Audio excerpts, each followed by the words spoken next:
মহিলাটি যখন আমার দিকে তাকিয়ে কথা বলছিল তখন আমি লক্ষ্য করেছিলাম তার দৃষ্টি কেমন যেন একটা অস্বাভাবিক উগ্রভাবে ভরা। যতবার মহিলাটি চোখাচোখি হয়েছে মনে কেমন একটা অস্বস্তি ছটপট করতে থাকে। বাইরে ঘন ঘন বিদ্যুতের সাথে অবিরাম বৃষ্টির শব্দ। মহিলাটি গল্পের বইতে মগ্ন। আমি মাঝে মাঝে মহিলাটির দিকে তাকাচ্ছিলাম। নমস্কার প্রিয় শ্রোতা বন্ধুরা, তমলুক টকিজ থেকে আমি সুমিত বলছি। তমলুক টকিজের গল্পের আসরে আপনাদের সকলকে স্বাগত। আজ আপনাদের শোনাবো আমারই লেখায় গ্রাম বাংলার এক হাড় হিম করা ভূতের গল্প, তালতলার সেই বাড়িটা। গল্প পাঠে আমি সুমিত, মহিলা চরিত্রে পিউ। আপনাদের কাছে একটি অনুরোধ, আমাদের গল্প ভালো লাগলে প্লিজ সাবস্ক্রাইব করে আমাদের পাশে থাকুন, আর লাইক কমেন্ট শেয়ার করতে ভুলবেন না। কিন্তু আপনারা আমাদের পাশে থাকবেন এই আশা রাখলাম। তো চলুন শুরু করা যাক আজকের গল্প, তালতলার সেই বাড়িটা।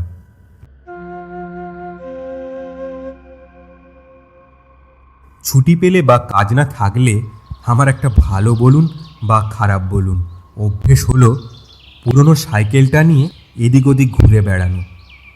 এখন আবার একটা নতুন বাতিক চেপেছে কি, শহর ছাড়িয়ে অলিগলির ভেতর সাইকেল নিয়ে ঢুকে পড়া। কোথায় যাচ্ছি, কেন যাচ্ছি কিচ্ছু জানি না, তবে বেশ ভালো লাগতো। কতবার তো এমনও হয়েছে সাইকেল নিয়ে একটা ছোট রাস্তা দেখে ঢুকে তো পড়েছি। কিছু দূর যাওয়ার পর দেখি ওটা কোনো রাস্তাই নয়, ওইটুকু মাত্র একটা মাটির রাস্তা যেটা দিয়ে বাড়িরই লোকজনেরা যাতায়াত করে। তবে আজ বিকেলে সাইকেল নিয়ে অনেকটা চলে এসেছি। রাস্তাঘাটে লোকজন দেখতে দেখতে কখন যে এতটা পথ চলে এসেছি বুঝতে পারিনি। অনেকক্ষণ সাইকেল চালিয়েছি, এবার একটু ক্লান্তই লাগছে। কিছুটা দূরে দেখতে পেলাম একটা চায়ের দোকান। কয়েকজন গ্রামেরই বয়স্ক লোক জটলা করে বসে চা খাচ্ছেন আর তাস খেলছেন।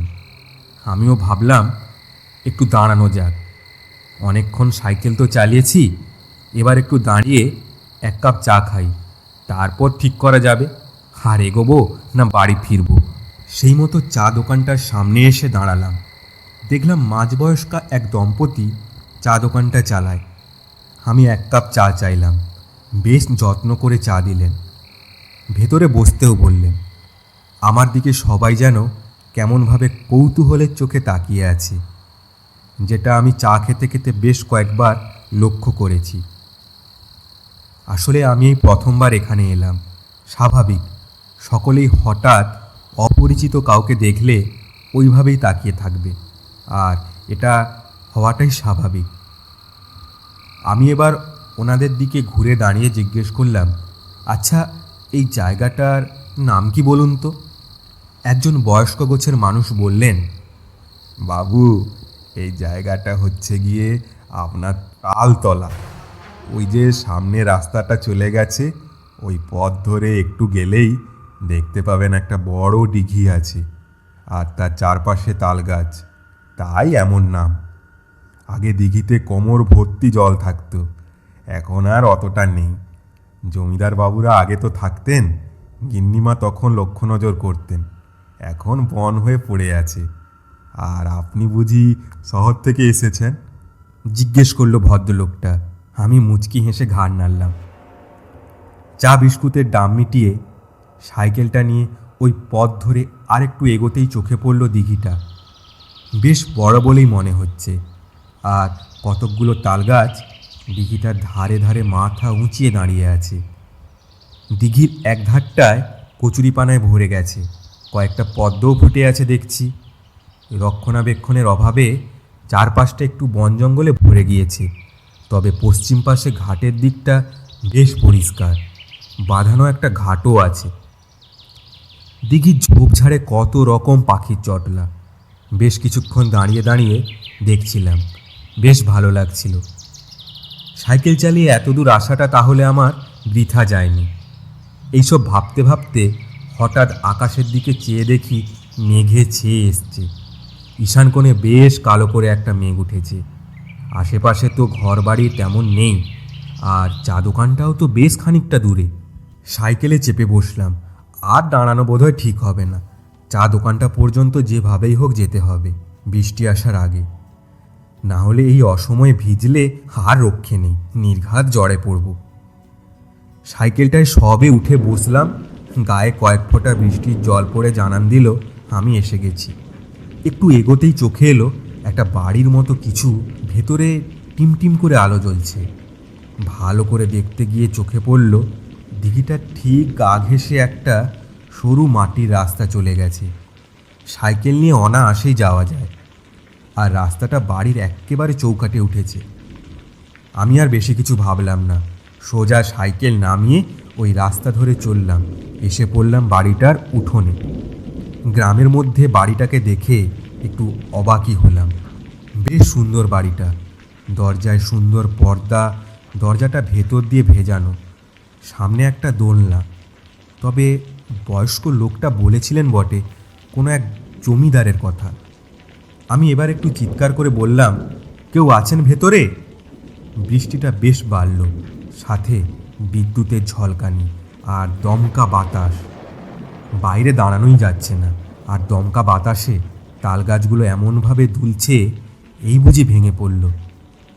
তবে ভেতরে কারু সাড়া না পেয়ে এবার আমি দালানে উঠে দরজার ছিটকিনিটা নাড়লাম।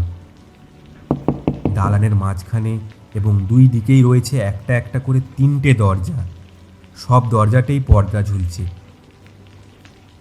একদিক থেকে একটা মিহি নারী কণ্ঠে প্রশ্ন এলো, কে ওখানে?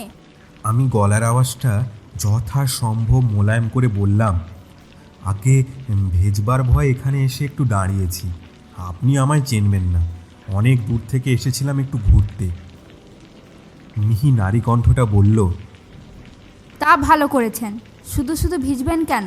আর আপনি বাইরে না দাঁড়িয়ে ভেতরে এসে বসতে পারেন। মহিলাটির কথা শুনে বুঝলাম কোনো শিক্ষিত ভদ্র মহিলাই কথা বলছেন, আর উনি আমাদেরই মতো বেশ মডার্নই হবেন। আমি পর্দা সরিয়ে ভেতরে প্রবেশ করলাম। ঘরটা ছোট, মেঝের উপর একটা লাল কার্পেট পাতা। ঘরটার মাঝ বরাবর একটা বড় কাঠের টেবিল, আর মাঝখানে একটা পুরনো আমলের ল্যাম্প ঝুলছে। টেবিলটার চারপাশে কয়েকটা বেশ ভারী ভারী চেয়ার, একটু দূরে একটা ইজি চেয়ার, যেখানে অর্ধশায়িত অবস্থায় রয়েছেন একটি মহিলা। অসাধারণ রূপ লাবণ্যে সেই দিক থেকে চোখ ফেরানো দায়। মহিলাটির কোলের ওপর রাখা একখানি খোলা বই, হয়তো তিনি এতক্ষণ ওই বইটাই পড়ছিলেন। হঠাৎ ইজি চেয়ারের পেছন থেকে ঘর ঘর গর্জন শুনে চমকে উঠি। দেখলাম চেয়ারের পেছন দিকে একটা কালো বড় সড়ো কুকুর উঁকি মারছে, আর আমি এমনি ভীষণ ভীতু, তার উপর ওই রকম একটা হৃষ্টপুষ্ট কুকুর, আমার ভয়ে যাই যাই অবস্থা। আমি দরজার আড়ালে গিয়ে দাঁড়ালাম। মহিলাটি এবার ধমক দিয়ে বললেন, ব্রুনো, চুপ! শান্ত হয়ে আবার বসে পড়ল ইজি চেয়ারটার পাশে। মহিলাটি এবার একটু মিষ্টি হেসে আমার দিকে ভালো করে তাকিয়ে দেখলেন। আমাকে একবার দেখে নিয়ে এবার বললেন, আরে, এখনো ভয় পাচ্ছেন নাকি? দরজার আড়ালে কি ওইভাবে দাঁড়িয়ে থাকবেন? একটা চেয়ার টেনে বসুন, আর ভয় নেই। ব্রুনো খুব কথা শোনে, ও আর কিছু বলবে না। আমি একটা চেয়ার টেনে নিয়ে বসে পড়লাম। মহিলাটি একবার ঘাড় ঘুরিয়ে আমায় দেখে আবার কোলের বইটা মুখের সামনে তুলে পড়া শুরু করে দিলেন। আমার অস্তিত্বটাই বোধহয় উনি ভুলে গেছেন। মহিলাটি যখন আমার দিকে তাকিয়ে কথা বলছিল, তখন আমি লক্ষ্য করেছিলাম তার দৃষ্টি কেমন যেন একটা অস্বাভাবিক উগ্রভাবে ভরা। যতবার মহিলাটির চোখাচোখি হয়েছে, মনে কেমন একটা অস্বস্তি ছটপট করতে থাকে। বাইরে ঘন ঘন বিদ্যুতের সাথে অবিরাম বৃষ্টির শব্দ। মহিলাটি গল্পের বইতে মগ্ন। আমি মাঝে মাঝে মহিলাটির দিকে তাকাচ্ছিলাম। মহিলাটি অপূর্ব সুন্দরী ও যুবতী।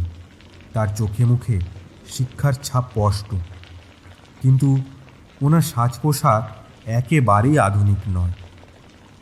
প্রাচীন সেকেলের ইংরেজি শিক্ষিতা বঙ্গ মহিলাদের যেরকম সাজ পোশাক, হেনার পরনেও অবিকল সেই রকমই পোশাক। ঘরের দেওয়ালের ফ্রেমগুলোও সেকেলে। ওই যে মস্ত ঘড়িটা টকটক করে সময়ের গতি নির্দেশ করছে, তার জন্ম আমার ঠাকুরদার আমলে বোধ হয়। এই ঘরটার সব জিনিস আসবাবপত্র দেখে মনে হয় দীর্ঘ কয়েক যুগ পিছিয়ে রয়েছে। এমন সময় আমার মহিলাটির বইটির দিকে নজর পড়ল। মলাটের ওপর লেখা রয়েছে দেবদাস। আমি আর কৌতূহল চেপে রাখতে পারলাম না, আমার মুখ দিয়ে বেরিয়ে গেল, এতদিন পরে আপনি দেবদাস পড়ছেন?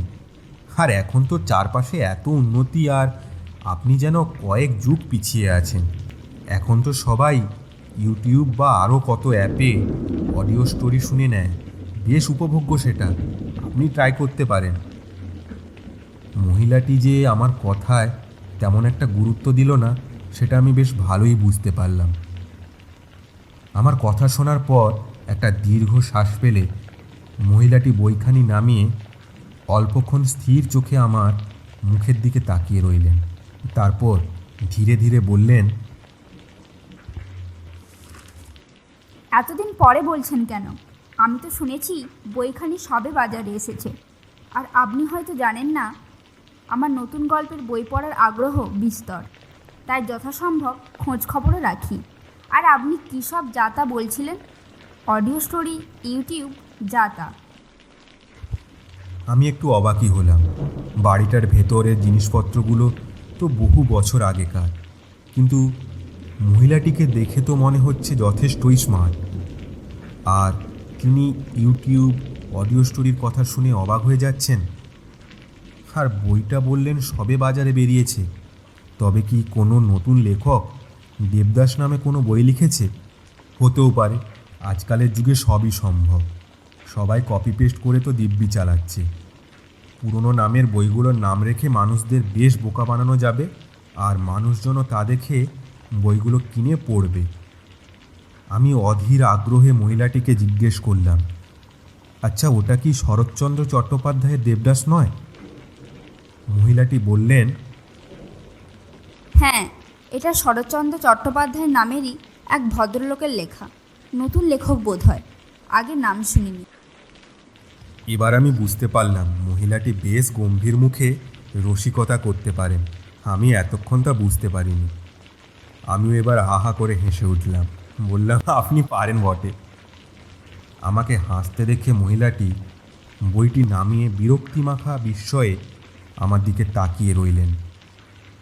মনে হলো আমি হেসে বড্ড ভুল করে ফেলেছি। এমন সময় হঠাৎ দেওয়ালের সেই পুরনো ঘড়িটা টং টং করে জানান দিল যে রাত 9টা বাজে। মহিলাটিও এবার ইজি চেয়ার ছেড়ে উঠে দাঁড়ালেন, আমায় উদ্দেশ্য করে বললেন, মাপ করবেন আমায়, এবার রান্নাঘরে যেতে হবে। 9টার সময় রান্না চাপাই, এটাই আমার অভ্যেস। আপনি বসতে পারেন, কোনো অসুবিধে নেই। বৃষ্টি থামলে তখন না হয় বেরোবেন। আমি রান্না সেরেই আবার আসবো। চলে আয় ব্রুনো। এই বলে ভেতরে একটা দরজা ঠেলে মহিলাটি বাড়ির ভেতরে ঢুকে গেলেন। বৃষ্টি কতটা জোরে হচ্ছে সেটা দেখবার জন্যে আমি একবার পর্দা ঠেলে বাড়ির বাইরে এসে দাঁড়ালাম। দেখলাম বৃষ্টি আগের থেকে কমেছে বটে, তবে এখনও বাড়ি যাওয়ার মতো অবস্থায় আসেনি।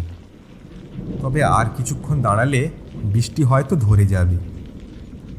বাইরের চারপাশটা ঘুটঘুটে অন্ধকার, যত দূর চোখ যায় শুধুই ঘুটঘুটে অন্ধকার। আমি আবার ভেতরে এসে বসলাম।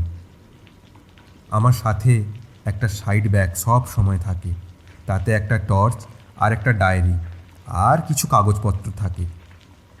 ব্যাগটা খুলে কয়েকটা কাগজ বের করে একটু নাড়াচাড়া করছিলাম। ভাবলাম এবার মহিলাটি হয়তো চলে আসবেন, ওনাকে বলেই বেরোবো, কারণ বৃষ্টির শব্দ তখন অনেকটাই কমে গেছে। আকাশেও স্থানে স্থানে মেঘের ফাঁকে জ্যোৎস্নার আভাস পাওয়া যাচ্ছে। এমন সময় হঠাৎ এই ঘরের আলোটা ধীরে ধীরে কমে যাচ্ছে। ভাবলাম আলোটাও হয়তো অনেক দিনেরই পুরনো, তাই হয়তো এই অবস্থা। মহিলাটিও আসছেন না, তাই ভাবলাম একটু ওই ভেতরের দরজার দিকে এগিয়ে ওনাকে ডেকে বলি যে আমি এবার বেরোচ্ছি, কারণ অনেক রাত হলো আর বসে থাকাটা বোধহয় ঠিক নয়। আমায় আবার অনেকখানি সাইকেল নিয়ে ফিরতে হবে। দরজাটার কাছে যেতেই আমার দৃষ্টি গেল বাড়ির ভেতরের আর একটা রুমের দিকে। ঘুটঘুটে অন্ধকারের মধ্যে জল জল করে জ্বলছে দুটো ক্ষুধার্ত বন্য চক্ষু। ভয়ে আমার বুক শিউরে উঠল। বুনো কি এবার একলা পেয়ে আমায় কামড়ে ধরবে? কিন্তু তারপরেই সন্দেহ হলো ও চোখ দুটো বোধহয় বুনোর নয়, কারণ চোখ দুটো জ্বলছে মাটি থেকে কম করে প্রায় 6 ফুট উঁচুতে। বুনোর চোখ অত উঁচুতে উঠবে কি করে? তারপর মনে হলো হয়তো আমাকে আক্রমণ করবে বলে ব্রুনো কোনো টেবিলের ওপর উঠে দাঁড়িয়েছে। আমি এক লাফে বাইরে এসে দাঁড়ালাম। এখনও টিপ টিপ করে বৃষ্টি পড়ছে। তা পড়ুক, কারণ ব্রুনোর থেকে বৃষ্টি ঢের বেশি নিরাপদ। বাড়িটার বাইরে এসেই মনে হলো এই যা, আমি আমার ব্যাগটা হয়তো ভেতরের টেবিলেই ছেড়ে এসেছি। ব্যাগটা অতটা জরুরি না হলেও ডায়েরিটা তো বেশ জরুরি। ভেতরে গিয়ে ঝট করে ব্যাগটা নিয়ে চলে আসবো ঠিক করলাম, কিন্তু আশ্চর্য হয়ে দেখলাম আলোকোজ্জ্বল বাড়িটা হঠাৎ নিবিড় অন্ধকারের ভেতরে ডুব দিয়েছে। সেখানে কেবল ধকধক করে জ্বলছে সেই দুটো ভয়ানক ক্ষুধার্ত বন্য চক্ষু। তারপরেই কানে এলো অতিশয় ক্ষণক্ষণে গলায় কে যেন খিলখিল করে উঠল। আমার সারা শরীর যেন শিহরিত হয়ে গেল। ভীষণ ভয় পেয়ে গেলাম আমি। ব্যাগের কথা ভুলে সাইকেলটা নিয়ে কোনো মতে সেখান থেকে বেরিয়ে এলাম। বৃষ্টিতে ওই তালতলার পথটা কাদায় ছপছপ করছে। কোনো রকমভাবে তালতলার দিঘির পথটা পেরিয়ে বড় রাস্তায় উঠলাম। সাইকেল নিয়ে বাড়ির পথে রওনা দিলাম। রাস্তায় আমি ছাড়া বোধহয় সেই সময় আর কেউ ছিল না।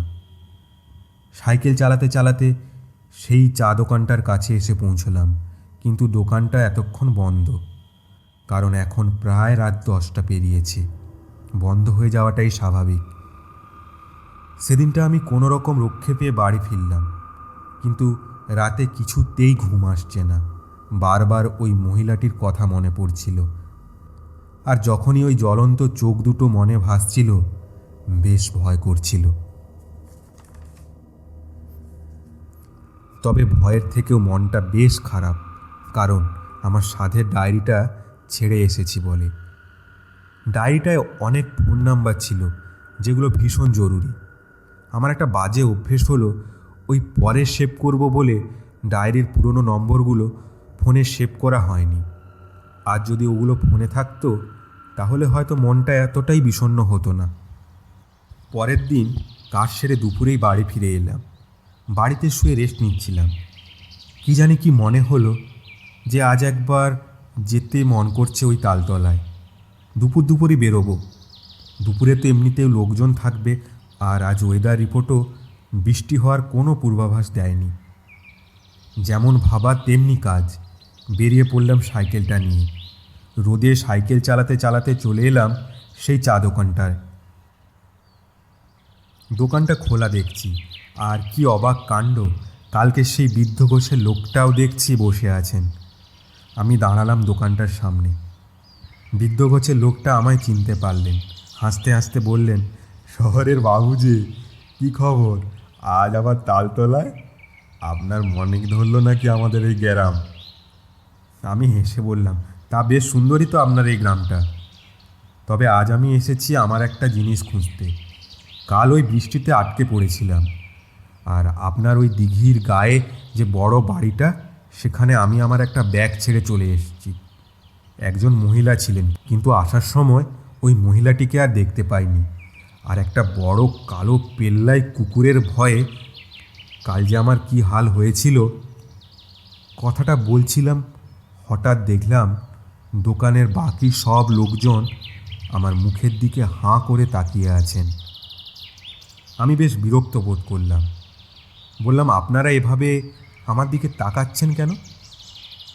নীরবতা ভেঙে বৃদ্ধ লোকটা বললেন, কি বলেন বাবু, আপনি কাল কোন বাড়িতে ছিলেন? ওখানে তো কোনো বাড়িই নেই। সে অনেক কাল আগে জমিদার বাবুর বাড়ি ছিল বটে শুনেছিলাম, তা আমার দেখার সৌভাগ্যও হয়নি। তবে আমার বাবারা নাকি দেখেছিলেন। কিন্তু এখন তো কোনো বাড়ি নেই ওখানে বাবু। বৃদ্ধ লোকটার কথা শুনে আমি অবাক হলাম। আমি বললাম, কি বলছেন? আরে আমি কাল সন্ধে থেকে বৃষ্টির সময় তো ওই বাড়িটাতেই বসেছিলাম। আমি কি আপনাদের মিথ্যে বলছি? কিন্তু আমার কথার প্রতিবাদ করে ওনারা সবাই বললেন, বাবু আপনার কোথাও ভুল হচ্ছে, ওখানে কোনো বাড়িই তো নেই। আমিও হেরে যাওয়ার পাত্র নয়। আমি বললাম, আচ্ছা ঠিক আছে, তাহলে আপনারা চলুন আমার সঙ্গে, আমি গিয়ে দেখাচ্ছি আপনাদের। ওনারাও রাজি হলেন। আমরা এসে পৌঁছলাম সেই দিঘিটার ধারে। কিন্তু সত্যি ওখানে কোনো বাড়িরই চিহ্ন মাত্র নেই। তবে দিঘির ধারে সেই মাটির রাস্তাটা কিন্তু আছে। আমি এগিয়ে গেলাম, আমার পেছন পেছন ওনারাও এলেন, কিন্তু বাড়ির কোনো অস্তিত্বই পেলাম না। হঠাৎ একজন বলল, বাবু দেখ, আরেকটা কি টর্চ এখানে পড়ে আছে দেখছি। এগিয়ে দেখলাম ওটা আমারই ব্যাগ। ব্যাগটা তুলে দেখলাম ডায়েরিটা ব্যাগের ভেতরেই রয়েছে, শুধু ভিজে কয়েকটা পাতা নষ্ট হয়েছে। আর একটু এগিয়ে দেখলাম কিছু পুরনো ইট পড়ে আছে, আর কিছু ভেতরে ভিতের চিহ্ন চোখে পড়ল। মানে এককালে যে এখানে বাড়ি ছিল, ওই পুরনো ইট আর ভিতের চিহ্ন সেটাই জানান দিল। যাই হোক, আর নয় এখানে। তবে আমি যে আমার ডায়েরিটা খুঁজে পেলাম, এতে আমি বেজায় খুশি। আমি ওনাদের ধন্যবাদ দিয়ে ওখান থেকে ফিরলাম বাড়িতে। কিন্তু কালকের রাতে তাহলে আমি কার পাল্লায় পড়েছিলাম? তালতলার সেই বাড়িতে। আমি কিন্তু সাইকেল নিয়ে ঘোরার অভ্যাসটা ছাড়িনি। দেখা যাক ঘুরতে ঘুরতে আবার কোথায় গিয়ে পৌঁছাই। গল্পের সমস্ত চরিত্র, স্থান, কাল সবই কাল্পনিক। এর সাথে বাস্তবের কোনো মিল নেই। তা সত্ত্বেও যদি ঘটনার সাথে বাস্তবের কোনো মিল পাওয়া যায়, তা নিতান্তই কাকতালীয়। আপনারা শুনছিলেন এক হাড় হিম করা গ্রাম বাংলার ভূতের গল্প, তালতলার সেই বাড়িটা। গল্পটা ভালো লাগলে সাবস্ক্রাইব করে আমাদের পাশে থাকুন, পারলে একটা লাইক করুন, আর আপনার গল্পপ্রেমী বন্ধু পরিজনদের কাছে আমাদের গল্পের লিঙ্কটা শেয়ার করুন। যারা আমাদের সাপোর্ট করে যাচ্ছেন, তমলুক টকিসের সকল টিম মেম্বারের পক্ষ থেকে আপনাদের অসংখ্য ধন্যবাদ। এইভাবে আপনারা আমাদের পাশে থাকুন, আশীর্বাদ করুন, যাতে আরও ভালো কিছু গল্প আপনাদের শোনাতে পারি। সবাই খুব ভালো থাকুন, শুনতে থাকুন তমলুক টকিস। নমস্কার।